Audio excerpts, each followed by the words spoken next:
Assalamualaikum. Ya Allah, Assalamualaikum warahmatullahi wabarakatuh. Waalaikumsalam warahmatullahi wabarakatuh. Salam sejahtera untuk kita semua. Semoga selalu dalam lindungan Allah Subhanahu wa taala. Baik, saya di sini Serina Putrianti sebagai moderator. Hari ini kita akan membahas tentang emosi anak versus emosi orang tua. Bersama narasumber kita yaitu Bapak Suwaidi, selaku sekretaris di Komnas Anak Provinsi Banten. Selamat sore Pak. Ya, selamat sore. Bagaimana kabarnya Pak? Alhamdulillah baik. Gimana kabarnya Sherlyn juga? Alhamdulillah baik Pak. Oke. Langsung aja ya Pak ke pertanyaan. Ya boleh. Kalau nggak mau basa-basi boleh langsung ke pertanyaannya. Oke, pertanyaan pertama ini sih Pak. Selain Bapak menjadi sekretaris jenderal di Komnas Perlindungan Anak ini, kegiatan Bapak sehari-hari itu seperti apa ya Pak? Ya, kegiatan saya lumayan banyak. Selain memang saya aktivis anak dari sejak tahun 99. Jadi mungkin sekarang sudah berkisar 23 tahunan ya gitu saya mengurusi atau bergelut di bidang anak ini. Bagi saya ada keistimewaan yang luar biasa, mengurusi anak itu luar biasa. Jadi banyak sekali suka duka yang dialami, baik secara langsung maupun tidak langsung. Karena anak-anak yang saya urus itu berasal dari hampir seluruh Indonesia ya. Itu anak-anak yang terlantar, kemudian anak-anak yang putus sekolah, dan juga anak-anak yang korban broken home. Jadi itulah anak-anak yang saya urus selama ini. Selain itu juga ada kegiatan lain seperti saya ngajar di salah satu perguruan tinggi dan juga berkebun ya, berkebun. Saya biar tetap ada aktivitas fisik ya, ibarat kata orang sekarang mah ke sawah macul gitu. Ya. Keren sih ya Pak ya, dari seluruh Indonesia berarti Bapak punya anak didik gitu ya? Ya, saya punya anak didik. Untuk saat ini yang saya asuh itu ada 50 anak gitu. Jadi sudah mengalumnikan ya, di lembaga yang saya pimpin itu sudah mengalumnikan ribuan anak. Dan setelah mereka lulus dari lembaga saya itu, mereka kembali ke asalnya masing-masing. Kan ada yang memang mereka sudah berhasil luar biasa, saya udah dengar kabar gitu kan. Ada yang menjadi guru, ada yang menjadi kepala sekolah, ada yang menjadi pegawai di kecamatan, ada yang menjadi lurah, ada yang pengusaha dan sebagainya. Mereka itu yang saya ingat itu berasal dari daerah timur, itu dari daerah timur NTB, dari NTT, kemudian ada yang dari Riau, Kolaka, Sulawesi, kemudian dari Lampung, Palembang, dan juga dari Jawa Barat, Jawa Timur, Jawa Tengah, itu dan lain sebagainya gitu ya. Dari Padang juga ada gitu. Sekarang ada anak yang memang sampai sekarang ya nggak tahu dari mana ya, bilangnya ngakunya dari Irian, atau ada yang kadang ngaku dari Papua gitu. Karena sampai sekarang belum ketahuan asal usulnya di mana, orang tua juga belum ada yang mengakui saat ini gitu. Wah keren banget sih ya Pak ya, bisa sampai dari berbagai pelosok Indonesia gitu, bisa tahu yayasan Bapak gitu. Ya bagi saya sih biasa aja, nggak ngerasa keren, nggak ngerasa apa, biasa aja bagi saya. Tapi orang banyak bilang begitu. Sebenarnya di tempat saya itu terbuka ya, bahkan pintunya semuanya nggak dikunci gitu. 24 jam nggak dikunci pintunya, jadi orang bisa datang kapan aja. Berarti Gitu. bebas ya Pak? Ya, tapi kalau ada yang mencurigakan tetap kepantau oleh CCTV. Gitu. Iya. Berarti bukan dari Banten doang ya Pak ya? Bukan. Dan kita memang fokusnya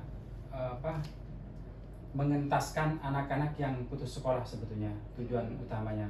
Dan kenapa anak-anak yang misalkan terlantar, anak yatim yang kita asuh itu tidak hanya sekedar dikasih makan, tapi juga bagaimana pendidikan mereka juga bisa bisa tuntas seperti itu.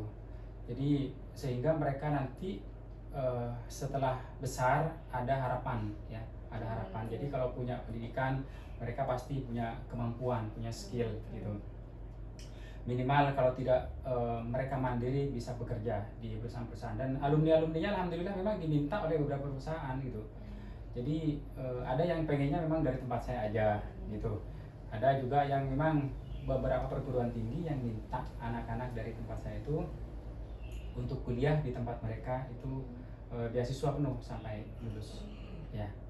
Ya, selain itu saya juga di sini di di Komnas lah gitu.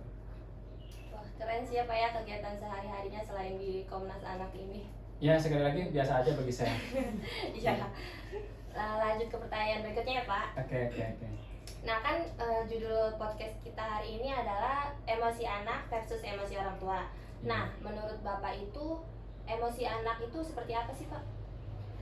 Jadi emosi anak sebetulnya emosi itu merupakan reaksi ya sebetulnya. Reaksi baik reaksi itu positif maupun negatif itu yang ditimbulkan ketika melihat suatu hal atau merasakan suatu hal, itu emosi sebetulnya. Kecenderungan anak itu dia tidak mau kalah ya gitu. Walaupun badannya kecil, walaupun usianya sangat muda, anak itu nggak mau kalah gitu. Jadi tetap yang namanya anak itu pengen menang, pengen diutamakan, pengen diprioritaskan dan sebagainya, pengen selalu gitu kan.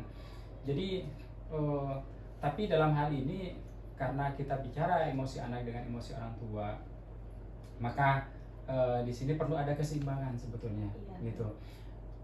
Kadang-kadang anak ini kalau kita salah memandang malah bikin kesel, bikin jengkel, apalagi sudah banyak mintanya, nggak bisa diatur apa dan sebagainya, ya kita bisa pukul anak itu jadinya kalau kita nggak pandang anak itu sebagai suatu bentuk hiburan ataupun titipan yang menyenangkan seperti itu. Kalau anak itu jadikan beban, ya sedikit saja anak menurut kita bertingkah nggak baik, ya bisa seseorang itu bisa ringan tangan seperti itu. Nah, kalau emosi orang tua itu juga seperti apa sih kalau menurut Bapak? Ya, orang tua itu ketika berbicara anak itu harusnya memang ngalah ya. Ngalah. Dalam hal ini ngalah itu kita nggak bisa meluapkan emosi kita, amarah kita. Kenapa? Apalagi anak sampai dibentak. Sekali anak itu dibentak, itu sekitar 1 miliar sel anak itu rusak ya. Sekitar 1 miliar sel itu yang rusak. Jadi untuk kembali seperti sedia kala itu sangat lama. Itu sangat lama.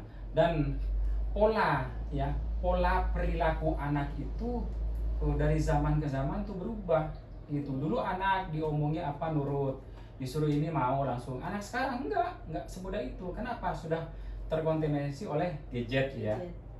Gitu. Maka cara pendidikan mereka juga harus berubah, harus beda. Kalau kata Sayyidina Ali, "Allimu auladakum sayyi'in sufi zamanikum." Didiklah anakmu sesuai dengan zamannya. Kalau dulu anak ya bedalah.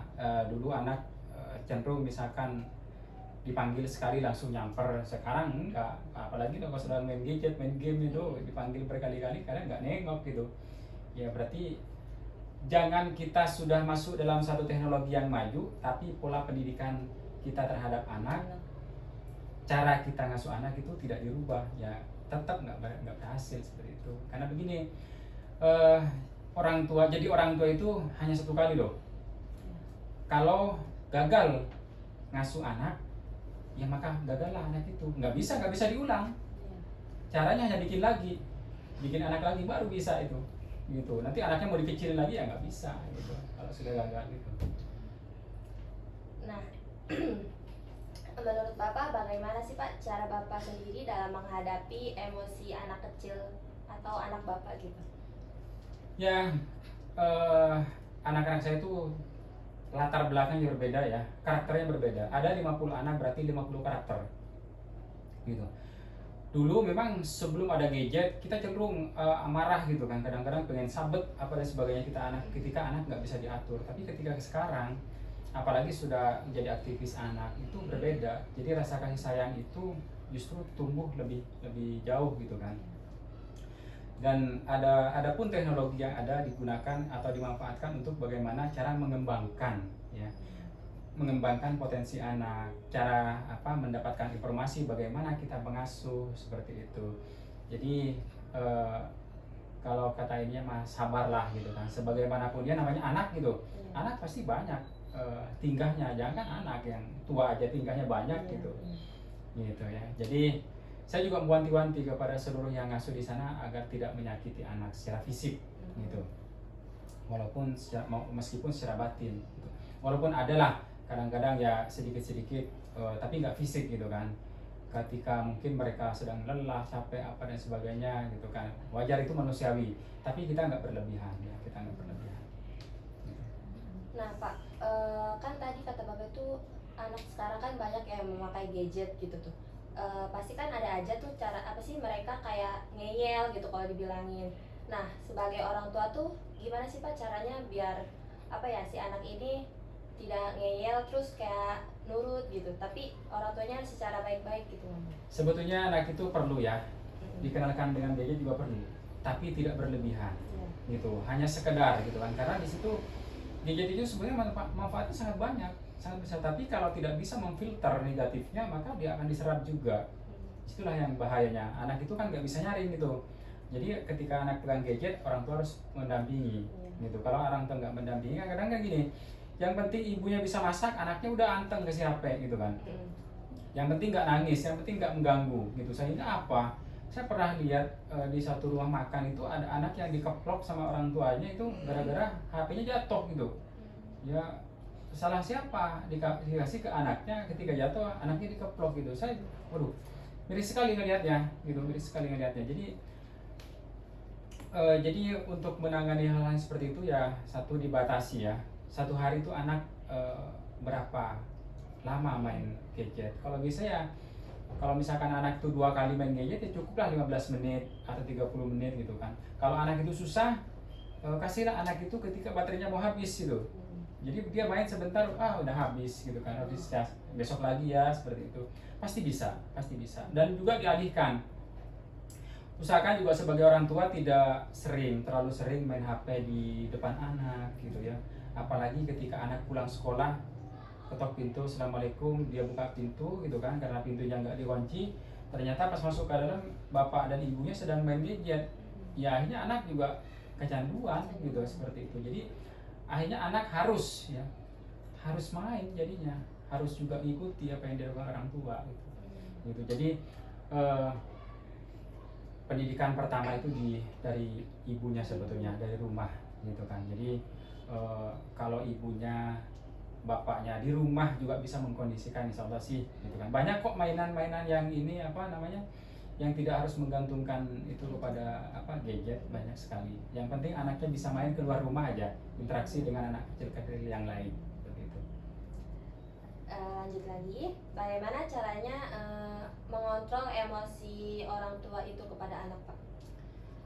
Ya intinya begini, kita sudah paham terhadap anak itu pengennya seperti apa. Ketika anak nangis ya, kadang-kadang anak nangis ya, itu kita nggak tahu, ditanya mau apa nggak jawab gitu ya. Kita kenali gitu kan, kita dekati secara pendekatan kita terhadap anak itu penting ya. Berapa jam kita harus dekat terhadap anak, berapa lama gitu kan. Setiap hari kita harus meluk anak gitu kan, minimal ya 30 detik misalnya dipeluk gitu kan. Kan anak sekarang kan nggak banyak sekali, malah bahkan orang tua pergi berangkat kerja subuh-subuh anaknya belum bangun, pulangnya malam anaknya sudah tidur. Jadi bahkan saya pernah mengalami itu, gitu. Saya sampai merasa, wah kalau begini nanti anak saya nggak mau sama saya, malah mau sama tetangga. Karena mau sama tetangga bukan disangkanya anak saya, nanti disangka anak tetangga, bisa-bisa begitu gitu kan. Jadi yang terutama itu mengenali anak itu sendiri ya, bagaimana menahan emosi kita, itu berarti mengenali karakter dan keinginan anak itu sendiri, seperti itu. Karena banyak sekali yang memang ketika anak itu bikin kesel misalnya, orang tuanya pengen istirahat, anaknya berisik dan sebagainya gitu. Kadang-kadang dipukul, dimarahi, bahkan ada satu kejadian di satu daerah di Provinsi Banten ini yang anaknya sampai dipukul pakai kampak gitu. Jadi karena bapaknya baru pulang kerja, kemudian dia capek, ngerasa terganggu dengan suaranya, itu sampai dipukul seperti itu. Dan itu sudah ditangani gitu. Dan ini kita sudah sosialisasi dengan keluarganya apa dan sebagainya. Mudah-mudahan ini tidak terjadi lagi. Ini pelajaran bagi kita semuanya ya, sampai ini terjadi lagi gitu. Jadi pertama kita kenali karakter dan kondisi anak itu sendiri. Mungkin pertanyaannya udah habis ya Pak. Ya. Sekarang jadi intinya anak sama orang tua juga harus saling memahami juga ya Pak ya. Ya, pastinya begini ya. Kalau misalnya orang tua itu salah satunya marah, misalkan bapaknya marah, ibunya jangan ikut marah. Biar ibu itu jadi tempat pelarian anaknya untuk bersandar, untuk bercurhat, untuk berkeluh kesah dan sebagainya. Ketika ibunya marah, bapaknya juga jangan ikut marah, gitu.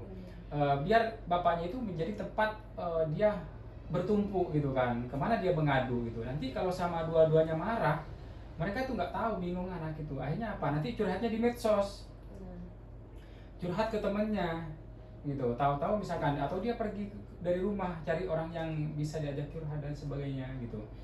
Jadi kalau kedua-duanya sangat marah, itu ibaratnya gini ya, wahnan ala wahnin gitu kan, derita di atas derita itu bagi anak ya. Jadi bayangkan kita lah misalnya ya, dimarahi oleh semua pihak, misalkan udah nggak ada tempat lagi, apa yang dialami anak gitu kan. Kita udah sebesar ini gitu kan, misalkan dari sana orang marah, nggak suka sama kita, di sini nggak suka sama kita gitu kan, pasti kita udah sangat terpukul seperti itu. Itu.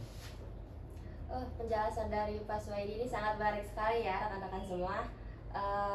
Mungkin waktunya sudah habis ya Pak ya. Baiklah rekan-rekan semua, itulah tadi bincang-bincang bersama Bapak Suwaidi yang sangat luar biasa. Mungkin ada closing statement dari Bapak Pak sebelum acara ini diakhiri. Oke. Dikira waktunya nih sampai maghrib ya, ternyata udah habis. Nggak tahu sudah berapa lama ini kita ini. Saya nggak lihat jam tadi waktu mulai. Jadi begini, biasa saya kalau sosialisasi menyampaikan satu apapun di depan orang-orang, saya menyampaikan begini tuh ya. Terutama bagi orang tua gitu kan. Anak itu menjadi bukan sesuai yang kita inginkan, tapi anak itu menjadi sesuai yang kita lakukan. Ya, mudah-mudahan ini kita bermanfaat bagi semuanya. Sekali lagi, anak itu menjadi bukan sesuai yang kita inginkan, tapi anak itu bisa menjadi sesuai yang kita lakukan. Gitu. Kalau kita ingin sesuatu, tapi kita nggak melakukan, ya nggak bisa, gitu kan. Mungkin itu saja podcast kali ini. Kurang lebihnya mohon maaf. Wassalamualaikum warahmatullahi wabarakatuh. Waalaikumsalam warahmatullahi wabarakatuh. Oke, terima kasih. Terima kasih Bapak.